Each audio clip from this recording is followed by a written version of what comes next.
Question number first है, कौन सा अंग पीत का स्रावन करता है? इसका करेक्ट आंसर क्या हो जाएगा? इसका करेक्ट आंसर जो हो जाएगा ऑप्शन नंबर ए, यकृत। यकृत से क्या निकलता है? तो पीत रस निकलता है। और पीत रस जमा कहाँ होता है? तो पित्ताशय नाम का थैली में जाके जमा होता है।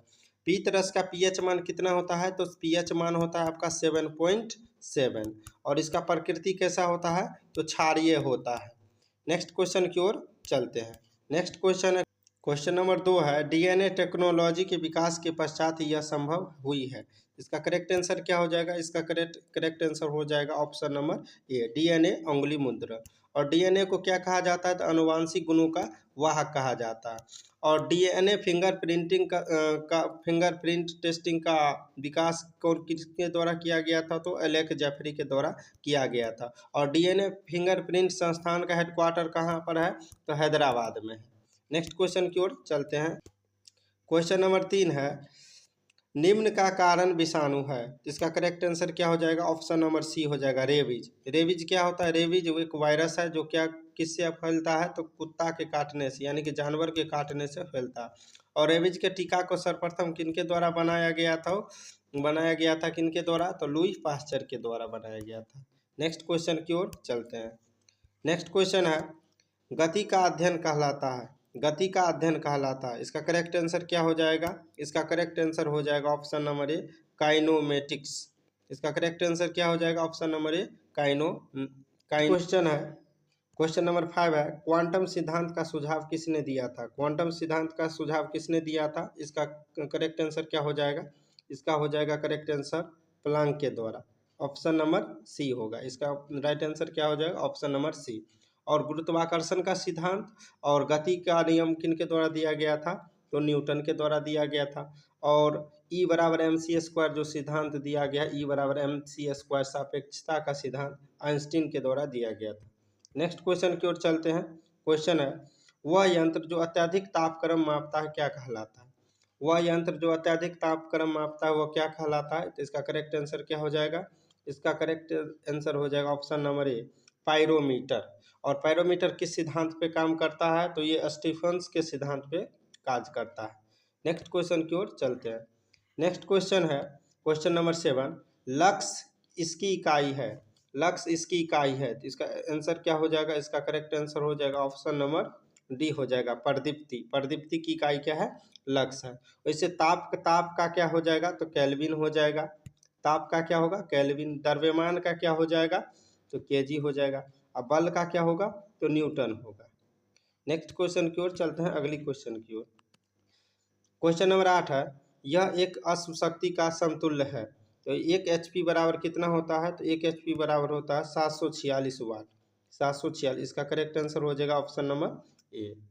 चलिए नेक्स्ट क्वेश्चन की ओर चलते हैं।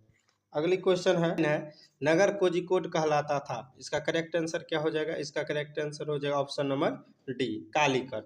और कालीकट क्या है? एक बंदरगाह है। और यहीं पे क्या भारत की खोजकर्ता कौन है? तो वास्को डिगामा, जो 17 मई 1498 को इसी बंदरगाह पर उतरा था। और उस समय का शासक कौन था? तो वहाँ का स्थानीय शासक था जमोरिन। जमोरिन वहाँ का स्थानीय शासक था। चलिए नेक्स्ट क्वेश्चन की ओर चलते हैं। नेक्स्ट क्वेश्चन है, क्वेश्चन नंबर 10 है, राष्ट्रीय गीत इस उपन्यास से लिया गया है। तो राष्ट्रीय गीत किस उपन्यास से लिया गया है? तो इसका करेक्ट आंसर क्या हो जाएगा? इसका करेक्ट आंसर हो जाएगा ऑप्शन नंबर ए, आनंद मठ। और राष्ट्रीय गीत कौन सा है? तो वंदे मातरम। वंदे मातरम। और लेखक आनंद मठ के कौन है? तो बंकिम चंद्र चटर्जी है। और राष्ट्रीय गीत सबसे पहले कलकत्ता के अधिवेशन यानी कि 1896 कलकत्ता अधिवेशन में गाया गया था। चलिए नेक्स्ट क्वेश्चन की ओर चलते हैं। उससे पहले जान लेते हैं कि जैसे गोरा, तो गोरा किन के लेखक कौन है? तो रविन्द्रनाथ टैगोर। गोदान, गोदान का हो जाएगा, ये हो जाएगा प्रेमचंद। निम्न में से व्यक्ति की समाधि स्थल विजय घाट है। विजय घाट होगा समाधि स्थल, तो इसका करेक्ट आंसर क्या हो जाएगा? लाल बहादुर शास्त्री। बहादुर आदमी का ही कहाँ पे होगा? विजय घाट में। विजय घाट में समाधि स्थल है। इसके साथ साथ जान लेते हैं जैसे इंदिरा गांधी। इंदिरा गांधी का क्या हो जाएगा? तो शक्ति स्थल है। उसके बाद जान लेते हैं जैसे राजीव गांधी है, तो इसका वीर भूमि है। और नेहरू जी का शांति वन है। और भीमराव अंबेडकर का क्या हो जाएगा आपका चैत्रा भूमि। चलिए नेक्स्ट क्वेश्चन की ओर चलते हैं। क्वेश्चन नंबर 12 है। क्वेश्चन नंबर 12,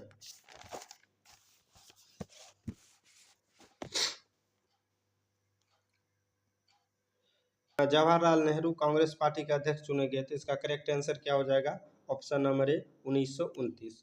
और ये अधिवेशन कहाँ हुआ था? तो कांग्रेस का तो लाहौर में हुआ था। और यहीं पर क्या किया गया था? पूर्ण स्वराज की मांग किया गया था कांग्रेस के इस अधिवेशन में। 1929 का अधिवेशन कहाँ पे हुआ था? लाहौर में। चलिए नेक्स्ट क्वेश्चन की ओर चलते हैं। नेक्स्ट क्वेश्चन की ओर जैसे दिया है कि क्वेश्चन नंबर 13 है, झांसी की रानी के तौर पे कौन प्रसिद्ध है? तो इसका करेक्ट आंसर क्या हो जाएगा? इसका हो जाएगा लक्ष्मीबाई। झांसी की रानी लक्ष्मीबाई, इसका करेक्ट आंसर हो जाएगा लक्ष्मीबाई। नेक्स्ट क्वेश्चन की ओर चलते हैं। 14 है, ब्रिटिश शासन के विरुद्ध किस वर्ष असहयोग आंदोलन प्रारंभ हुआ था? तो ब्रिटिश शासन के विरुद्ध किस वर्ष शुरू हुआ था? तो इसका करेक्ट आंसर हो जाएगा ऑप्शन नंबर ए 1920 में शुरू हुआ था। और इसको स्थगित कब क्यों कर दिया गया? तो 5 फरवरी 1922 को क्या हुआ था? चौरा चौरी नामक कांड हुआ था, जिसमें थाना में आग लगा दिया गया था, जिससे 22 पुलिसकर्मी की मृत्यु हो गई थी। तो इसको देखते हुए महात्मा गांधी ने 12 फरवरी 1922 को क्या कर दिया था? तो इसको स्थगित कर दिया था, असहयोग आंदोलन को। नेक्स्ट क्वेश्चन की ओर चलते हैं। क्वेश्चन नंबर 15 है, एक मानचित्र में समान दाब वाली रेखा कहलाती है। तो इसका करेक्ट आंसर क्या हो जाएगा? इसका करेक्ट आंसर हो जाएगा option number C, isobar. Correct answer क्या हो जाएगा? Option number C, isobar. Next question की ओर चलते हैं। क्वेश्चन नंबर है 16, मैकमोहन रेखा भारत और किस देश के बीच सीमा रेखा है? तो इसका करेक्ट आंसर क्या हो जाएगा? मैकमोहन हो जाएगा भारत और चीन के बीच, भारत और चीन के बीच। जैसे कुछ और जान लेते हैं, जैसे रेड क्लिफ जो होगा, रेड क्लिफ भारत और पाकिस्तान, इंडिया और पाकिस्तान के बीच है। उसके बाद जान लेते हैं जैसे डूरंड हो जाएगा भारत अफगानिस्तान के बीच हो जाएगा। उसके बाद एक है 49वीं समांतर रेखा लाइन, तो ये हो जाएगा आप किन के बीच? तो यूएसए और कनाडा के बीच। नेक्स्ट क्वेश्चन की ओर चलते हैं। नेक्स्ट क्वेश्चन है 17 है, सतपुरा पर्वत श्रृंखला ताप्ती तथा इस नदी के बीच स्थित है। इसका करेक्ट आंसर क्या हो जाएगा? ताप्ती और नर्मदा, ताप्ती और नर्मदा के बीच में हो जाएगा। और ये सतपुरा जो पर्वत है, ये क्या है? ये एक ज्वालामुखी पर्वत है। और इसकी सबसे ऊंची चोटी को किसके क्या नाम है? इसकी सबसे ऊंची चोटी का धूपगढ़ी है, इसकी धूपगढ़ी हो जाएगा। चलिए नेक्स्ट क्वेश्चन की ओर चलते हैं। नेक्स्ट क्वेश्चन है, क्वेश्चन नंबर 18 है, माउंट एवरेस्ट की ऊंचाई कितना है? ये तो बहुत बार क्वेश्चन रिपीट किया गया बहुत सारे एग्जामों में। इसका लगभग हाइट हो जाएगा कितना? 8,850 मीटर। और वैज्ञानिक के द्वारा अनुमान से बताया जाता है कि लगभग प्रति वर्ष 2 सेंटीमीटर इसका हाइट क्या होता है? बढ़ते घटते रहता है। और इस विश्व का क्या है? ये सबसे ऊंचा पर्वत शिखर है। और ये नेपाल में इसे सागर माथा के नाम से जाना जाता है, यानी सागर माथा के नाम से जाना जाता है नेपाल में। चलिए नेक्स्ट क्वेश्चन की ओर चलते हैं। नेक्स्ट क्वेश्चन है 19 है, ये तलचर कोयले के खान कहाँ है? तो तलचर कोयले की खान कहाँ हो जाएगा? तो इसका करेक्ट आंसर क्या हो जाएगा? तलचर हो जाएगा आपका उड़ीसा में, तलचर उड़ीसा में हो जाएगा। और झारखंड में चलिएगा तो झारखंड में हो जाएगा आपका सिंहभूम, फेमस है सिंहभूम। उसके बाद छत्तीसगढ़ में चलिएगा तो छत्तीसगढ़ में क्या हो जाएगा? रायगढ़ फेमस। चलिए नेक्स्ट क्वेश्चन की ओर चलते हैं। क्वेश्चन नंबर क्या हो जाएगा? उस ग्रह का नाम क्या है जिसके बारे में खोज के बताया गया कि वहाँ 2 सूर्योदय होता है? तो इसका करेक्ट आंसर क्या हो जाएगा? Option number D, Kepler 16b। यहाँ पे क्या होता है? 2 सूर्योदय होता है। और टोटल ग्रह कितना है? तो टोटल ग्रह अभी क्या है? 8 है। पहले कितना था? 9 था। लेकिन 2006 में एक बैठक हुआ था, 2006 में IAU का बैठक हुआ था, जिसमें क्या कर दिया गया था? प्लूटो को ग्रह की श्रेणी से निकाला गया था। तभी से क्या पढ़ते हैं कि 8 ही ग्रह है अभी वर्तमान में।